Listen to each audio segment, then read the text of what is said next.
ఈ దినపు వాగ్దానంగా దేవుని లేఖనాల్లో నుండి ఒక వాగ్దానాన్ని తీసుకుందాం. యెహెజ్కేలు గ్రంథం 34:26 వచనంలో, నా పర్వతము చుట్టుపట్ల స్థలములను దీవెనకరముగా చేయుదును, ఋతువుల ప్రకారం వర్షము కురిపించెదను, దీవెనకరమగు వర్షములు కురియును.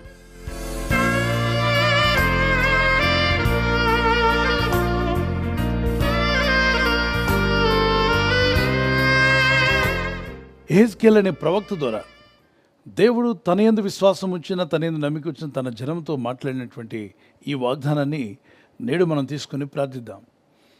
దీవెనకరమగు వర్షములు కురియును. వర్షాలలో కూడా రకాలు ఉన్నాయా? అవును. తుఫానులు వస్తున్నాయి, గాలి తుఫానులు వస్తున్నాయి, భారీ వర్షాలు, కుండపోత వర్షము, ముసురువాన, రకరకాలైనటువంటి వర్షాలు ఉన్నాయి.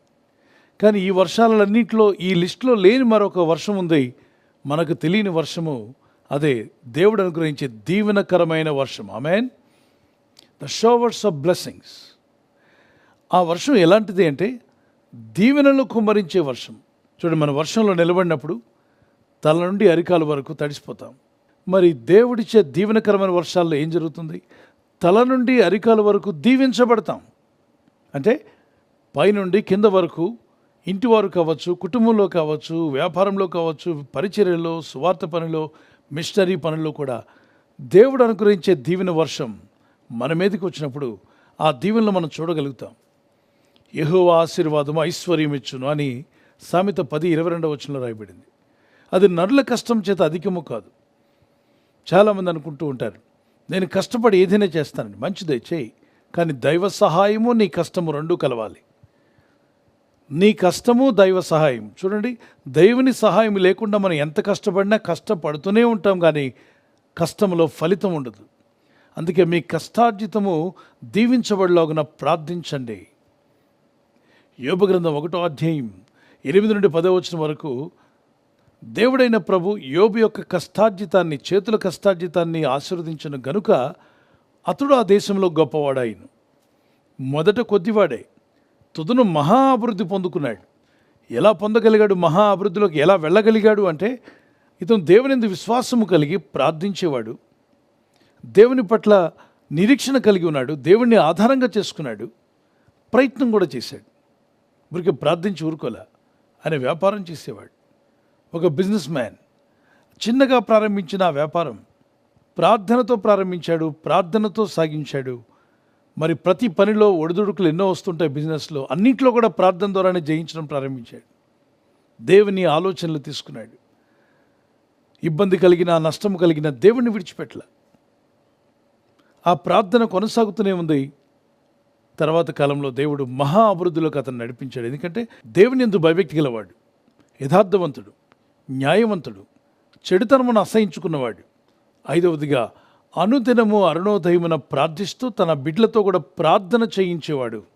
91 కీర్తన 17వ వచనంలో మోషే భక్తుడు అంటాడు, ఓ దేవా, మా కష్టార్జితాన్ని మాకు స్థిరపరచుము, మా కష్టార్జితాన్ని మాకు స్థిరపరచుము. మేము కష్టపడింది లోకం పాలు, అన్యుల పాలు, రోడ్డు పాలు కాకుండా మేము కష్టపడింది మాకు, మా కుటుంబాలకు నిలబడేలా మీ దీవెనలు కావాలి.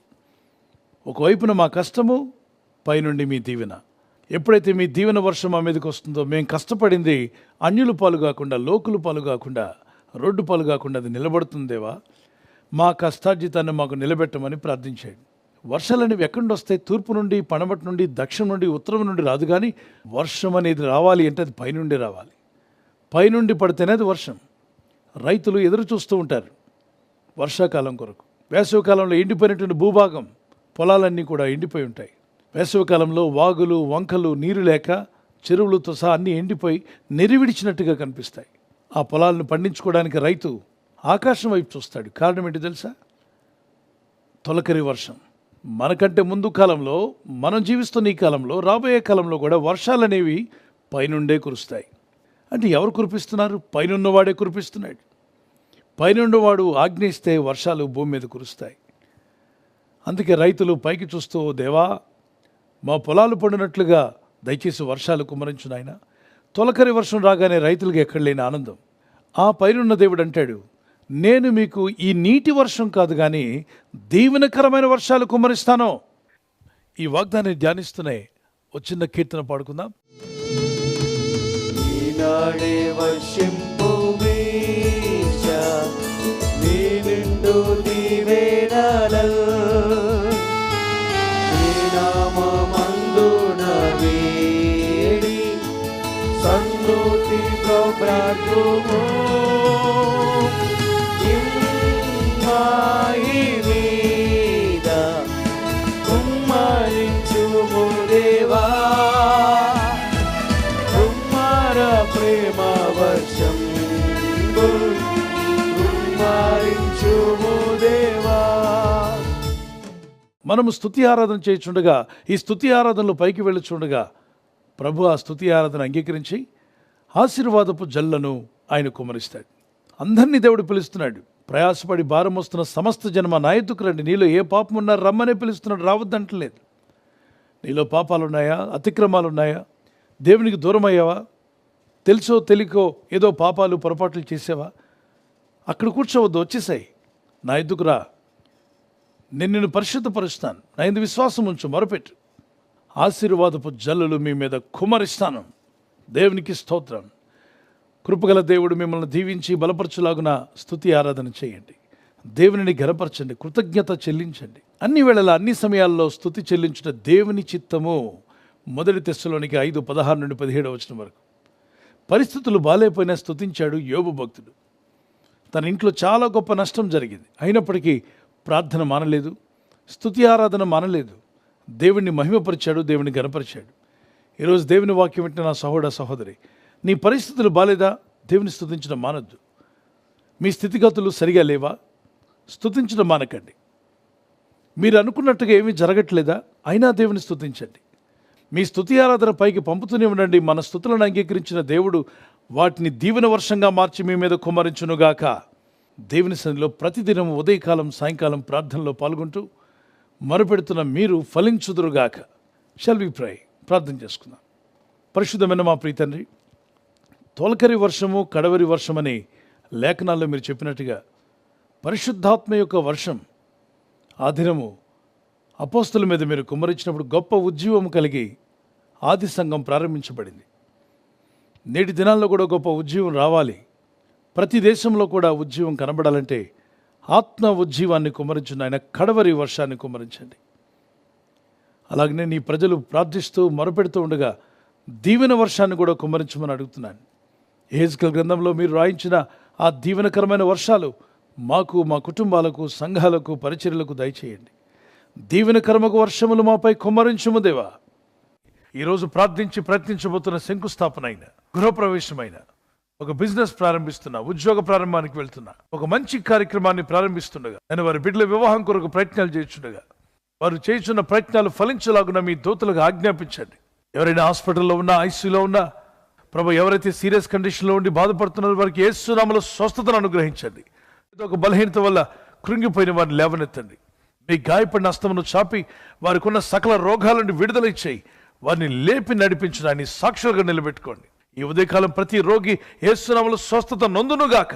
తండ్రి, ఈ దినం ఎవరైతే ప్రయాణమై వెళ్ళబోతున్నారో, అది రైలు మార్గమైనా, ఆకాశ మార్గమైనా, బస్సుల్లో, వాహనాల్లో ఎక్కడ ప్రయాణం చేస్తున్నా, రోడ్డు మార్గంలో ఏ వాహనంలో వారు ప్రయాణం చేస్తున్నా, నీ ప్రజలకు కాపాడే దూతలను పంపండి.